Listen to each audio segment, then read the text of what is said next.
In one American town, soil tests revealed something horrifying. Lead levels more than 100 times higher than what's considered safe for children. Not after a disaster, not near a spill, not after a factory explosion or industrial accident. This contamination wasn't hidden behind fences or warning tape. It was found in front yards, school playgrounds, driveways where kids learned to ride bikes, places meant to be safe, places parents trusted. Children grew up here, breathing dust that damaged their brains long before symptoms ever appeared. Every footstep kicked particles into the air. Every open window let contamination settle onto furniture and floors. Every scraped knee pressed skin directly into poisoned soil. And no one could see it happening.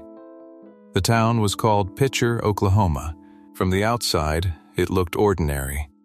Quiet streets, modest homes, the kind of place where neighbors waved, where kids walked to school, where nothing seemed out of place. But beneath that normal life was something deeply wrong. Scientists confirmed the danger. Doctors warned families to leave. Government reports laid out the long-term damage in writing, not in vague language, but in clear, measurable terms. The evidence wasn't disputed. And still, the town was allowed to continue. Schools stayed open, homes stayed occupied. Children kept playing outside. Children kept getting poisoned. While blood tests came back showing elevated lead levels, relocation was delayed. Buyouts stalled. Responsibility was quietly passed from office to office, agency to agency, year after year. There were no emergency sirens, no evacuation orders, no moment when life stopped and everyone ran. Just silence. And silence is dangerous, because silence makes harm feel normal. So answer this honestly. If you knew your town was toxic, truly toxic, would you still stay? Would you leave behind your home, your job, your neighbors, for a danger you couldn't see, smell, or feel yet? And if officials knew too, if they had the data, the reports, the warnings, why didn't they stop it?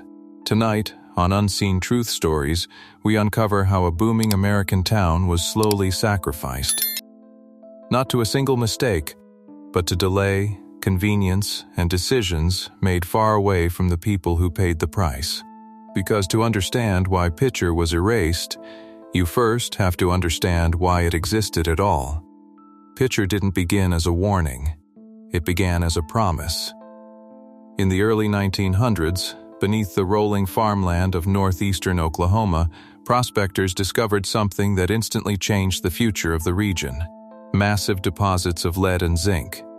Not traces, not small veins, but some of the richest ore deposits in the country. At the time, these metals weren't optional. Lead was essential for bullets, ammunition, and military supply. Zinc was critical for construction, machinery, and a rapidly expanding industrial economy. America was growing, and America needed metal. When word of the discovery spread, the land transformed almost overnight. What had once been quiet farmland was suddenly punctured by mine shafts. Wooden headframes rose from the ground. Rail lines were laid. Machinery arrived.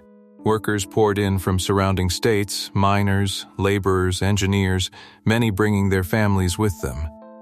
A town formed where there had been nothing. It wasn't planned slowly. It wasn't carefully designed. It grew because opportunity demanded it.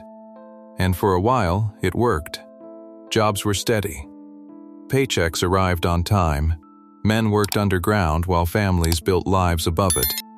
Houses went up quickly. Stores opened. Schools were built. Churches filled on Sundays. For many families, Picher wasn't just a job site. It was stability. It was a future. From the outside, Picher looked like a success story. Proof that America's underground wealth could lift ordinary people into something better. But the same ground that created opportunity was already changing the town in ways no one wanted to see. For every ounce of lead and zinc pulled from the earth, the mines produced tons of waste rock. Crushed, powdered and dumped nearby. This waste had a name. The miners called it chat. Chat piled up around the town in pale, gravel-like mounds. It sparkled in the sunlight. It didn't smell. It didn't burn. It looked harmless. So people treated it like dirt. Chat was spread on roads to keep the mud down, packed into driveways, used to level yards. It was even poured onto playgrounds and schoolyards, places where children spent the most time. Why pay for building material when waste was free? And this is where the danger quietly entered daily life. No one told residents that chat was saturated with lead, arsenic, and other heavy metals. No one warned that it broke down into dust fine enough to be inhaled. No one explained that rain would wash those toxins into wells and drinking water. At the time, mining waste wasn't regulated the way it is today. The focus wasn't long-term health. It was production.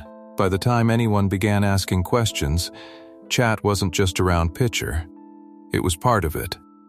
Built into streets, tracked into homes on shoes and tires, ground into carpets, floors, and furniture. Children played on it. Parents gardened in it. Entire neighborhoods were built on top of it. Picher believed it was building a future on mining wealth. In reality, it was laying poison into the foundation of everyday life. One driveway, one schoolyard, one backyard at a time. And the danger didn't arrive with alarms or sirens. It didn't announce itself. It settled in slowly, quietly, waiting. For years, nothing seemed wrong in Picher. People worked. Kids went to school. Life moved forward the way it always had. That's the danger of slow poison. It doesn't announce itself. It doesn't arrive with pain or panic. It blends in until you stop noticing what normal looks like. At first, the changes were subtle. Teachers noticed some children struggling to focus. Lessons had to be repeated. Attention drifted. Grades slipped, not dramatically but consistently. Behavior changed in ways no one could quite explain. Some kids couldn't sit still. Others grew quiet, withdrawn. A few fell behind in reading and math, not suddenly but steadily, year after year. Nothing that screamed emergency. So it was dismissed. Kids develop differently. Classrooms are unpredictable. Every school has students who struggle. Nothing seemed alarming on its own. The same patterns kept appearing. In different homes, in different classrooms, across different age groups, year after year. Parents began taking children to doctors more often. Headaches, stomach pain, learning delays.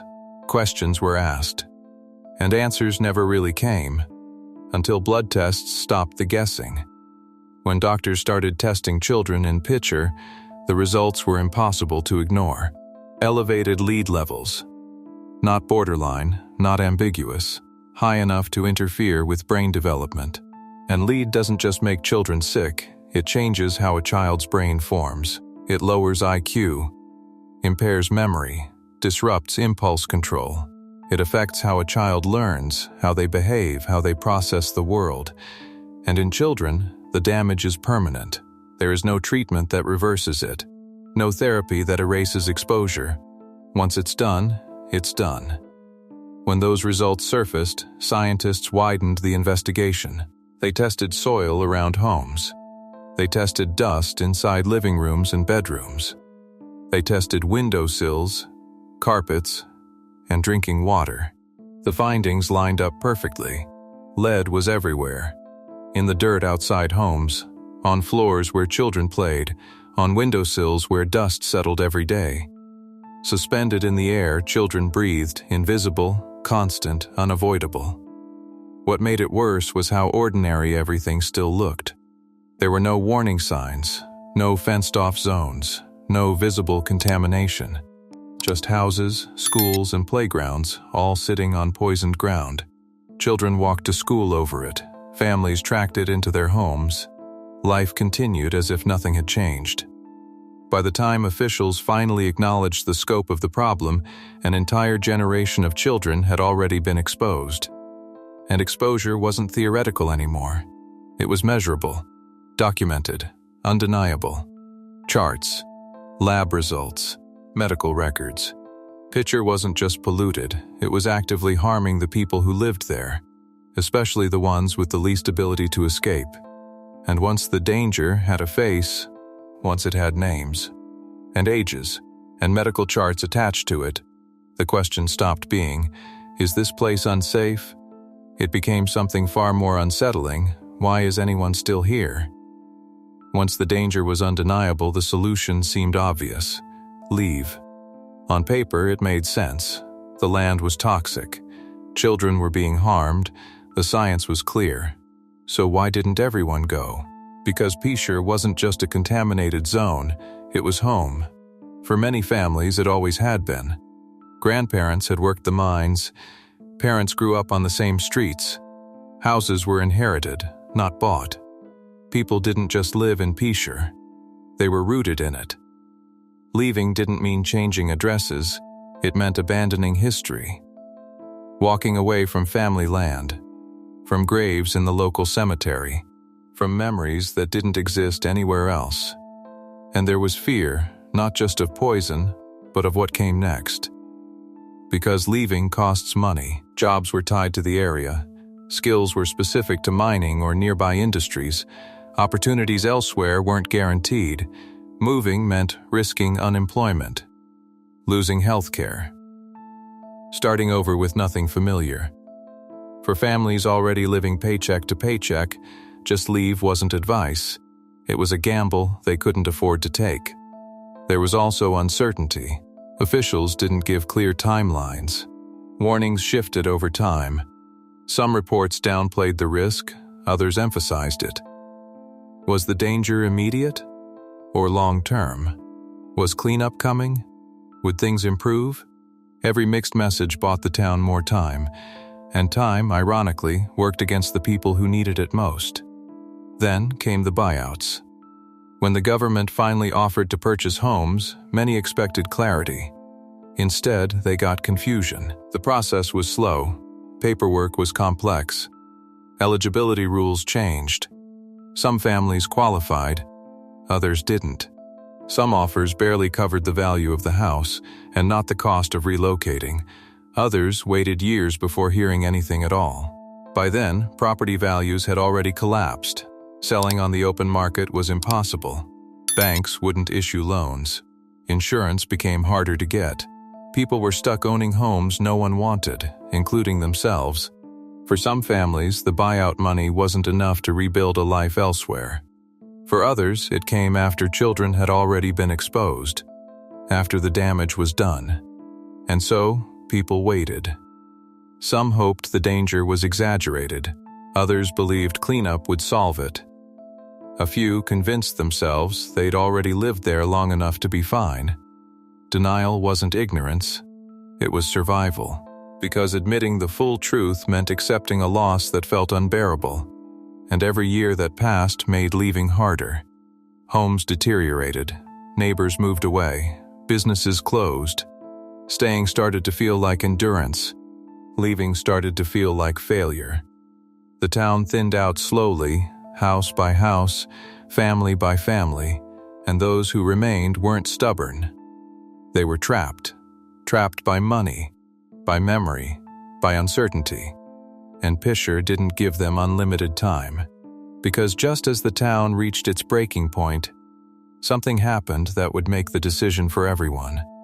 For years, Picher existed in a kind of suspension, not fully alive, not fully abandoned. A town waiting for a decision that never came. Officials debated, residents argued, families delayed the inevitable. Then, in May of 2008, waiting stopped. A massive tornado tore across northeastern Oklahoma. It didn't brush past Picher, it went straight through it. Sirens screamed, the sky turned violent. Homes that had already endured decades of neglect were ripped apart in minutes. Roofs vanished. Walls collapsed. Entire blocks were reduced to debris. But the most dangerous damage wasn't what the tornado destroyed. It was what it disturbed. Surrounding Picher were massive piles of chat, the crushed mine waste that had defined the town for decades. Mountains of it, pale gray, powdery, loaded with lead, arsenic, and heavy metals. When the tornado hit, those piles didn't stay on the ground. They were lifted. Tons of toxic dust were pulled into the air, swirling inside the storm itself. And when the tornado moved on, that dust came back down. It settled on streets, on furniture, on clothes hanging in closets, on everything that survived. What had once been a slow, mostly invisible threat was now scattered openly across the town. The contamination wasn't theoretical anymore. It was everywhere, inside homes, inside cars, inside lungs. Even after that, not everyone was ready to give up. Some residents talked about rebuilding. Others believed stronger regulations could finally fix the problem. Because rebuilding was familiar, abandonment was not. But reality closed in quickly. Infrastructure was shattered, roads were damaged, utilities failed, and cleanup costs skyrocketed. Removing contaminated debris alone would cost more than rebuilding the entire town somewhere else. Officials ran the numbers, and the answer was brutal. Picher could not be saved. Not safely, not responsibly, not without exposing future generations to the same poison. This time, the government's message was different. No more studies, no more delays. Picher was declared unsafe for redevelopment. Schools would not reopen, utilities would not be restored, emergency services would not return. The decision wasn't cleanup, it was retreat. Residents were offered buyouts again, but this time there was no alternative. Staying wasn't an option anymore. Homes weren't repaired, they were erased. Bulldozers moved in, not to rebuild, but to remove. Houses that had sheltered families for generations were torn down. Not because they were old, but because no one was ever supposed to live there again. Street signs were taken away. Public buildings were demolished. Addresses stopped meaning anything. Picher didn't end in a single moment. It dissolved, one empty lot at a time. For the families who stayed as long as they could, the choice they had wrestled with for years was finally gone. The town didn't die suddenly. It was declared uninhabitable. And what remained wasn't a town, it was the outline of one. Today, Picher, Oklahoma is quiet, not peaceful, not healed, just empty. The roads are still there, they curve, they intersect, they obey traffic laws, but they don't lead anywhere anymore. Drive through what used to be the town and you won't find grocery stores. You won't find schools, you won't find neighborhoods. You'll find absences, concrete slabs where houses once stood, rectangles of gray marking where lives used to unfold, cracked streets that end abruptly, as if the town simply stopped mid-sentence, warning signs posted where front doors once were, cautioning against danger that no longer has anyone to warn. There are no children playing, no mailboxes, no sound of everyday life. Nature has begun reclaiming what people were forced to leave behind. Grass pushes up through driveways that once held family cars. Trees rise where couches and televisions used to sit. Birds nest where bedrooms once were. From a distance, it almost looks peaceful. But beneath the surface, nothing is clean. The soil is still contaminated. The dust is still toxic. The poison never left. Lead doesn't disappear when people do. It stays in the ground, in the air, in the structures that remain. Picher isn't empty because no one wanted to live there. It's empty because no one was allowed to anymore. And that distinction matters. What happened here wasn't a sudden catastrophe. There was no single explosion, no one moment where everything went wrong. It was decades of silence, decades of choosing convenience over caution, of production over protection, of economic benefit over human cost. For years, the danger sat quietly in schoolyards and driveways. It didn't scream, it didn't smell, it didn't announce itself. It waited. The town didn't collapse overnight. It was dismantled slowly, lead particle by lead particle, and that's what makes Picher uncomfortable. Because this story doesn't end with villains being punished or problems being fixed, it ends with consequences being accepted far too late. Picher forces a harder question.